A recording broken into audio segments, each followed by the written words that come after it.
कार्यक्रम को आगे बढ़ाते हुए मैं Shrimati Sucheta by, chairperson IIA Kanpur को मंच में आमंत्रित करूंगी कि मैडम आएं और अपने विचारों को हमारे बीच रखें, हमारे बीच साझा करें। मैडम।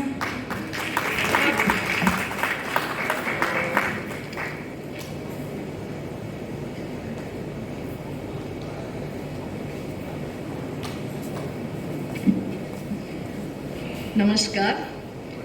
सबसे पहले तो मैं मुकेश जी को धन्यवाद करूंगी कि उन्होंने मुझे यहाँ आप सबके बीच आमंत्रित किया और मुझे अपने विचार रखने का मौका दिया।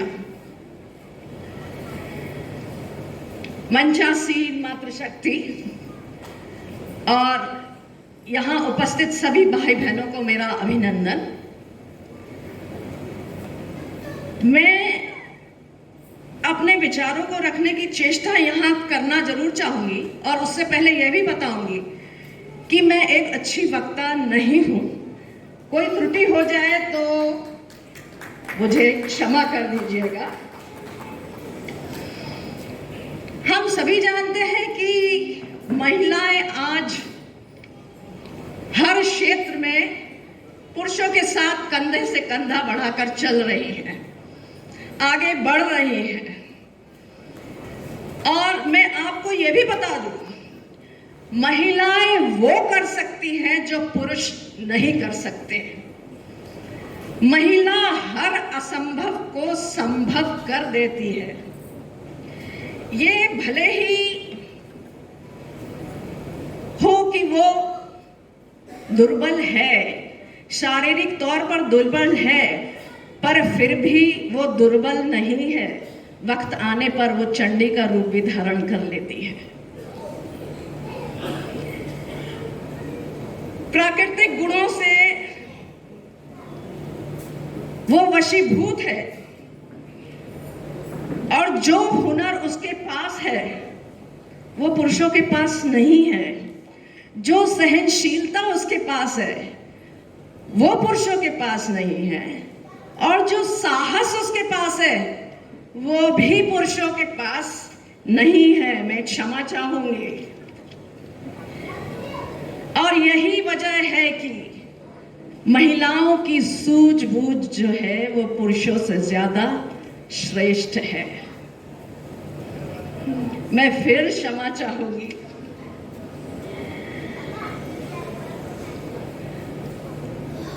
इसीलिए और इन्हीं सब बातों को ध्यान में रखते मैं ये भी कहूंगी कि हर चुनौती महिला ही स्वीकार करती है और अपने लक्ष्य को प्राप्त करती है। अभी सरिता जी ने बहुत अच्छी बात कही और मनीषा जी ने भी कि वो सारा मैनेजमेंट वही संभालती है, वही सब कुछ करती है। दोहरा जीवन यापन करती है वो। अगर वो कामकाजी महिला है तो वो दोहरा जीवन यापन करती है। वो घर भी देखती है और बाहर भी देखती है। सुबह सुबह उसके लिए सबसे पहली चुनौती होती है कि मैं परिवार का, अपने बच्चों का समय से सब कुछ कार्य पूरा कर दूं, सारी आवश्यकताओं को पूरा कर दूं और फिर मैं अपने कार्य क्षेत्र में जाऊं। कार्य क्षेत्र में भी समय से पहुंचूं। यहाँ उसकी दूसरी चुनौती आती है, कार्य क्षेत्र काफी दूर है, साधन मिलेगा नहीं मिलेगा, मिल गया तो समय से पहुंच जाएगी, नहीं मिला तो आप जानते हैं क्या होता है। वहां पहुंचकर, कार्य क्षेत्र पहुंचकर फिर चुनौती है, या तो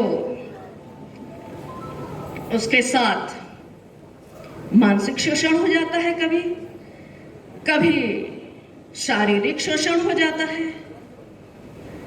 तो मैं यही कहूंगी कि महिला को अपने आप में इतना सक्षम होना चाहिए कि वो हर चुनौती को, हर चीज को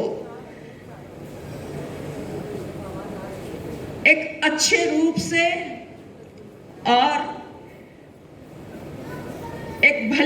प्रकार से सूझबूझ से उस चुनौती का और उस शोषण का मुंह तोड़ जवाब दे। फिर उसके बाद कार्य क्षेत्र से समय पूरा करके वो वापस घर जाती है और घर देखती है, परिवार संभालती है, बच्चों को संभालती है। उसी में स्वाभिमानी भी बनना चाहती है, अपने स्वाभिमान को खोना नहीं चाहती है। वो आत्मनिर्भर होना चाहती है और कुछ काम करना चाहती है। तो ऐसी बहुत सी चीजें हैं जो वो घर बैठे भी कर सकती है और बाहर निकल कर भी कर सकती है। वो चाहती है कि मैं कुछ करूं, तो इसमें पुरुषों को भी उनका साथ देना चाहिए, उनको आगे बढ़ने के लिए प्रेरित करना चाहिए। उनको यही नहीं समझना चाहिए कि घर का काम तो सिर्फ महिलाएं ही करेंगी। इतना ही कह के मैं अपनी वाणी को विराम दूंगी। नमस्कार।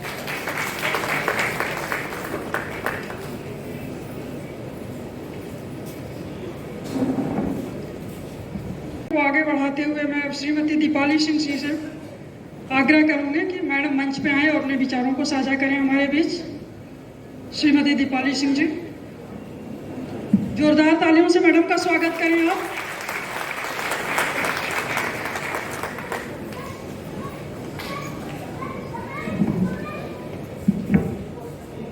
इस सभागार में उपस्थित समस्त सम्मानित अतिथिगण को मेरा नमस्कार।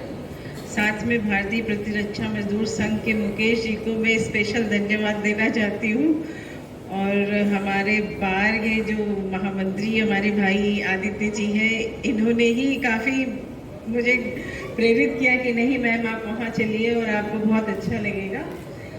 यहाँ पे जो टॉपिक है आज का, working women's leadership challenges and opportunities, तो चूँकि यहाँ स्टेज पे जितने भी लोग बैठे हैं सभी अपनी अपनी फील्ड में लीडरशिप की ही तरफ पूरा काम कर रहे हैं और काफ़ी सक्सेसफुल भी है अपने अपने क्षेत्र में। मैडम नीतू सिंह जी यहाँ बैठी हुई हैं। बहुत लोगों को तो मैं बहुत पर्सनली नहीं जानती हूँ, लेकिन मैडम को इस वजह से जानती हूँ कि मैडम के कॉलेज के कुछ प्रोग्राम्स हमारे कोर्स में भी हुए हैं, तो ये पता है कि इन लोगों का काफ़ी प्रोग्राम इस तरह के अवेयरनेस प्रोग्राम्स भी ये लोग ऑर्गेनाइज करते रहते हैं।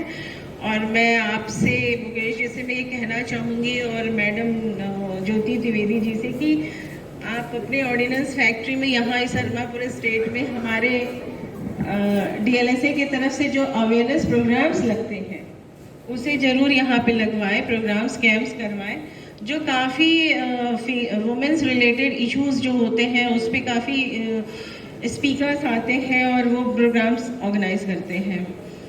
जहाँ तक वर्क प्लेस पे जो चैलेंजेस फेस करते हैं हम, बीइंग अ जज, लेडी जज, मैं कुछ चीज़ें ज़रूर शेयर करना चाहूँगी आप लोगों से कि वहाँ पे हमारे यहाँ जैसे कानपुर जशिप में मेल फीमेल जजेस बहुत हैं, और शायद आदित्य जी को ये पता भी होगा कि हमारे यहाँ फीमेल्स के लिए पिंक टॉयलेट बनाए गए हैं। जितने भी फीमेल्स स्टाफ हैं उनको कुछ प्रॉब्लम्स हुई जो हम लोग तक आई, तो फिर इस चीज़ को हाई कोर्ट तक भेजा गया और फिर वहाँ से ये इनिशिएटिव लिया गया कि नहीं, पिंक टॉयलेट्स होंगे और वो स्पेसिफाई बस फीमेल्स ही यूज़ करती है। कुछ चैलेंजेस तो ऐसे हैं जो जब बेटियां पैदा होती हैं, जो हमारी मेल डोमिनेटेड सोसाइटी है, मैं एक बहुत ही छोटे से शहर से बिलोंग करती हूँ और यहाँ पे मुझे लगता है कि काफ़ी लोग पूर्वांचल के हैं, तो वो वहाँ की जो सोसाइटी है उसको जानते हैं। वहाँ पे जब मुझे पढ़ना हुआ तो मेरे फादर ने कहा कि मैं हॉस्टल नहीं भेजूँगा, तो जो पढ़ना है आपको यहीं पढ़िए और अगर किस्मत में लिखा होगा तो आप बन जाएंगे। क्योंकि मेरी बड़ी सिस्टर भी जुडिशरी में ही है और वो अभी तो रिटायर हो गई है। फिर हम लोगों ने पढ़ा, लेकिन हमारे फादर, जो मेरा कहने का मतलब ये कि अगर घर से ही आपके अगर ये स्टार्ट हो कि बेटियों को भी उतनी ही महत्व दी जाए जितना कि बेटों को, तो शायद आज ये अवेयरनेस प्रोग्राम और ये सब हमें करने की ज़रूरत नहीं पड़ेगी। मेरे फादर, आजमगढ़ इतना छोटा शहर जहाँ पे कि कोई माउंटेनियरिंग के बारे में नहीं जानता था, और मैंने क्लास 11th में मैंने माउंटेनियरिंग किया और मुझे राष्ट्रपति भवन में अवार्ड मिला। तो भी जब वहाँ पे पेपर में आया तो लोग मेरे फादर से गए कि अरे वकील साहब ये क्या होता है, आपकी बेटी ने क्या किया है? तो कहा कुछ किया था, मैंने भेज दिया था उसको। तो वो हमारे फादर इतना हमें प्रोत्साहित करते थे और सारा अपॉर्चुनिटीज़ हमें दिया उन्होंने। तो हम आज इस स्टेज पे पहुँचे हैं कि आज आप लोग हमें यहाँ पे बुलाए हैं। जो हमारी वर्क स्पेस में जो प्रॉब्लम्स होती है, जो सबसे बड़ी प्रॉब्लम इस टाइम है जो सेक्सुअल हैरेसमेंट की प्रॉब्लम्स है। लेकिन अब जब से ये विशाखा के केस आया और उसके बाद से जो इंटरनल कंप्लेंट कमिटीज़ बनी है, आई थिंक कि यहाँ पे भी बनी होंगी, तो उससे काफ़ी चीज़ें अब है जो ख़त्म हो रही है और लोगों को भी अब समझ में आ रहा है कि नहीं, अगर हम ऐसा कुछ अगर अपने फीमेल कलीग के साथ कुछ होता है तो हम पनिश हो सकते हैं। उस चीज़ से हम लोग भी, जैसे पर मंथ हमारे यहाँ भी मीटिंग्स होती हैं, अगर कोई इस तरह की कंप्लेंट्स होती हैं तो हम उसको सॉर्ट आउट करते हैं। और अपॉर्चुनिटीज़ जो है, तो अब तो इंडिया में तो बहुत अपॉर्चुनिटीज़ फीमेल्स के लिए है। रिजर्वेशन तो मैं बहुत वो नहीं करूँगी, लड़कियाँ खुद भी बहुत पढ़ रही हैं और हर फील्ड में ही आगे जा रही हैं। अभी रिसेंट में ही AMU की वाइस चांसलर जो बनी है, 100 ईयर्स में फर्स्ट फीमेल बनी हुई है। तो खुद भी अब कर रही हैं। UPSC के एग्ज़ाम्स देखिए, नीट के एग्ज़ाम्स देखिए, आप इंजीनियरिंग के इंजीनियरिंग में थोड़ा सा अभी लड़कियों को और आगे बढ़ना है। तो मेरी तो यही आप लोगों से गुजारिश है कि सबसे पहले तो जो भी चेंजेस करने हैं आप अपने घर में करिए, अपनी फैमिली में करिए, अपनी बेटी, बहू, वाइफ को रेस्पेक्ट दीजिए। तो बेटियां, महिलाएं सब कुछ कर सकती हैं। आज के टाइम में कुछ भी इम्पॉसिबल नहीं है लड़कियों के लिए। Thank you.